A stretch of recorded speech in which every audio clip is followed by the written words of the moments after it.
A new angle is emerging in the recent terror attack in Nagrota, leading to a connection with Afzal Guru. A paper has been recovered from the slain terrorist, which has notes written in Urdu. And as per what has been written on paper, the name of Afzal Guru finds a mention, in fact, in the note. It speaks of avenging his death. Speculations is now rife that possibly this could mean that there is an involvement of the Jaish-e-Mohammed in the recent attack at Nagrota.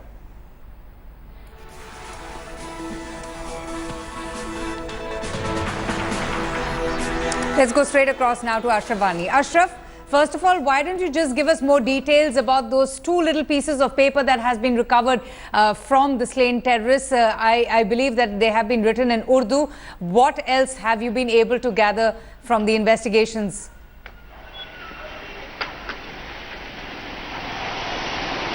Avantika, basically I have gone through these two paper pieces which have been recovered from the killed militants in Nagrota. Basically, it is not first time that this kind of slip has been recovered from the Fidayeen militants in the Jammu and Kashmir.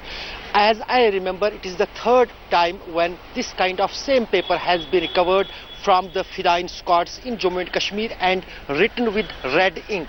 And that also same line, it clearly indicates that this slip has been purposely carried out by these Fidayeen militants, not only in this particular terror attack, but even in Pathankot, as well as also in one of the attacks in Tangdar early this year. But so far, clearly what it is written in this piece of paper by the red ink is that I can brief in Urdu what is written. Afzal Guru की शहादत के बदले का एक और किस्त फिदाइन दस्ता. So that clearly indicates it is a Fidayeen squad which were established and formed by the Jaish-e-Mohammed after the hanging of Afzal Guru in Pakistan. Already three such Fidayeen squads have carried out terror attacks in the Jammu and Kashmir, including Pathankot, and today it was the third one. And also another slip, what was written in Urdu, also with the red ink, has written that this is the ongoing Ghazwa-e-Hind Jihad. That is a kind of strategy among the jihadis, that they are on the name of carrying out jihad against India. What is their ideology? That is not within the groups like Jaish-e-Mohammed and Lashkar-e-Taiba, but even with the ISIS. There is some quotation of that particular jihad in Quran, that is Ghazwa-e-Hind. On that name, these jihadis come out to carry out the attacks on the Indian establishment as well as on the armed and security forces of Jammu and Kashmir. So these two mentions are in it. But what clearly is now visible, that this chit which has written with the red ink mentioning the name of Afzal Guru and avenge of the hanging of Afzal Guru is third time, and this slip has been purposely kept with these suicide attackers with their belongings, as they know that they are going to die, and probably someone will read it and he will understand that this group also belongs to the Fidayeen squad of Jaish-e-Mohammed, which has been named after the hanging of Afzal Guru. Absolutely. So then one thing is clear, Ashraf, that if confirmed, I know the investigations are still continuing, but if confirmed, then Jaish-e-Mohammed has launched, not these three audacious attacks against the military installations, against the armed forces in India, but the main aim is to target India to avenge the death of Afzal Guru, because there was a similar attack on the Indian consulate at Mazar-e-Sharif, where the same words written in Urdu were found on the walls of the consulate.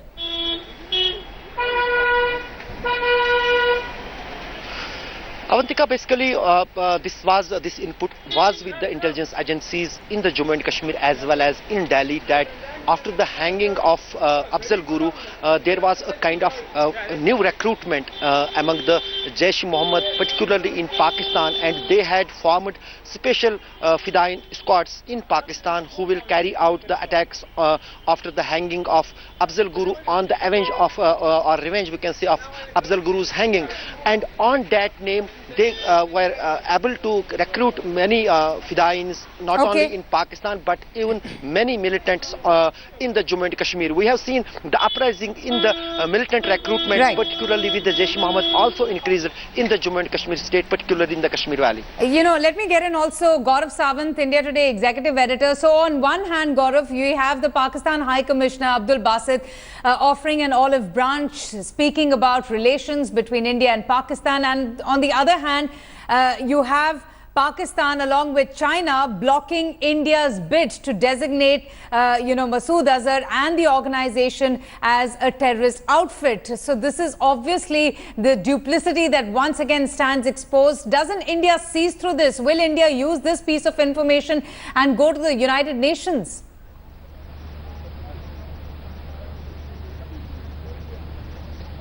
You're spot on there as far as China supporting a state sponsor of terror and a designated global terrorist. The organization has been designated but not its leader. And that India says is very strange. Now, China has twice extended the technical hold on the designation of Maulana Masood Azhar as a designated global terrorist. Will China be able to do so again? Because China is increasingly getting isolated world over. Of the 15 nations in the UN Security Council that was looking at this India's request to designate Masood Azhar a global terrorist, 14 were in favor. China, because of Pakistan, has repeatedly put a technical hold. But can China afford to do that even now? And look at the documents, look at those images that India Today that we've sent you from here.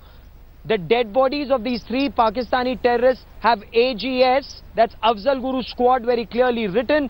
The same AGS, remember, was written in the Pathankot terror attack, as you pointed out, in Mazar-e-Sharif. What is also very significant, whether it's Lashkar-e-Taiba or the Jaish-e-Mohammed, from 2014 onwards, the moment Prime Minister Narendra Modi took over, the first attack took place in Herat at the Indian consulate. So Pakistan-sponsored terror has been targeting India and Indian interests in Afghanistan regularly and routinely. What is extremely significant this time, Avantika, is that there was a new standard operating procedure, new directions issued by the Ministry of Defence post India's surgical strike and punitive fire assault. And despite that, there was such a major chink in India's armour. This White Knight Corps all around me, extremely well guarded, well protected. But one chink in the armor was family accommodation. Okay. And that is what terrorists exploited. Oh, yes. The local support to terror is something that needs to be investigated in the right earnest. Absolutely. And hopefully that's done. Gaurav and Ashraf, stay with me. We'll have to just go straight across to Rajya Sabha.